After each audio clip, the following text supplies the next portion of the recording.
ඉරුවාරදය කියන රෝග තත්ත්වය ගැන ඔබ අසා ඇති. ඔබට ඉරුවාරදය තියෙනවා නම් මම ඉතා වැදගත් කාරණා කිහිපයක් සඳහන් කරන්න යන්නේ.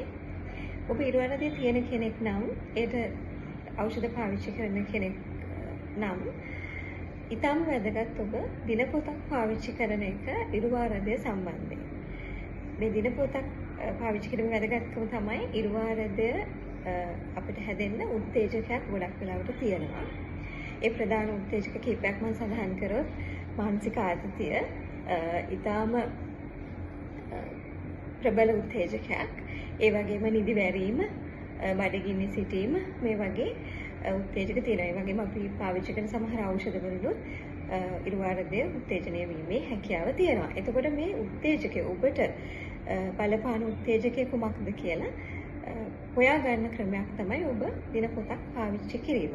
එතකොට ඔබ දිනපතා කරන කටයුතු ඒ දිනපොතක සටහන් කරලා තිබුණොත් අපිට යම්කිසි රටාවක් හඳුනා ගන්න පුළුවන් ඉරුවාරදය වැළඳීම සම්බන්ධයෙන්. මොකද සමහර වෙලාවට අපි දකිනවා මේ උත්තේජකය තියෙන්නේ පැය 72කටත් කලින් ඔබේ ඉරුවාරදය වැළඳීමට පැය 72කටත් කලින් තමයි සමහර වෙලාවල් වලට මේ උත්තේජකය තියෙන්නේ. එතකොට ඒක සොයා ගැනීමට පහසුවක්. ඇයි අපි ඒක සොයාගත යුත්තේ? මොකද වළක්වා ගන්න පුළුවන් උත්තේජකයක් නම් ඔබට ඒක වළක්වන්න පුළුවන්. විශේෂයෙන් අපි ආහාර ද්‍රව්‍ය ගැන කතා කරනකොට ඒක හරියම එක්කෙනාට වෙනස්.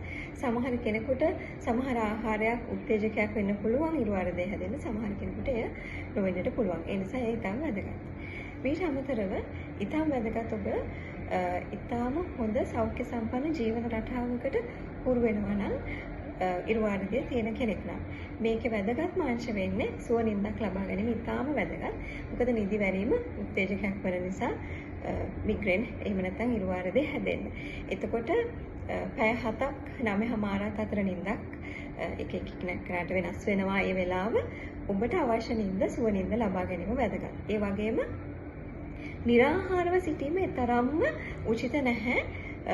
ඉරුවාරදය හැදෙන කෙනෙකුට විශේෂයෙන් ඉන්ටර්මිටන්ට් ෆාස්ටිං වගේ කරන්න ඔබ උත්සාහ කරනවා නම් ඉතා කල්පනාකාරී වෙන්න වෛද්‍ය උපදෙස් පතන්න කියලා මම සඳහන් කරනවා ඒකට.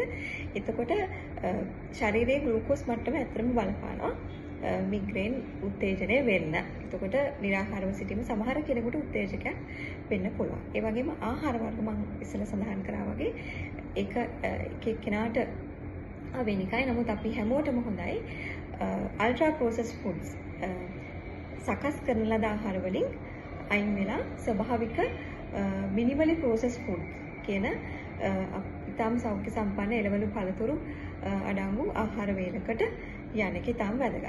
ඒ වගේම යකඩ අඩංගු ආහාරات අපි එකතු කරගන්න ඕනේ. විශේෂයෙන්ම කාන්තාවන්ට මිග්‍රේන් හැදෙන හැකියාව වැඩි වෙනවා යකඩ ඌනතාවයක් පැවතුනොත්. එතකොට ඒකත් වැදගත් වෙනවා. ව්‍යායාම කිරීම වැදගත්. එතකොට ඒ වගේම සිත සැහැල්ලුවෙන් තියාගන්න, ස්ට්‍රෙස් අඩු කරගන්න, මානසික ආතතිය අඩු කරගැනීමේ ක්‍රියාවලියකුත් ඔබේ ජීවිතයට එකතු කරගන්න.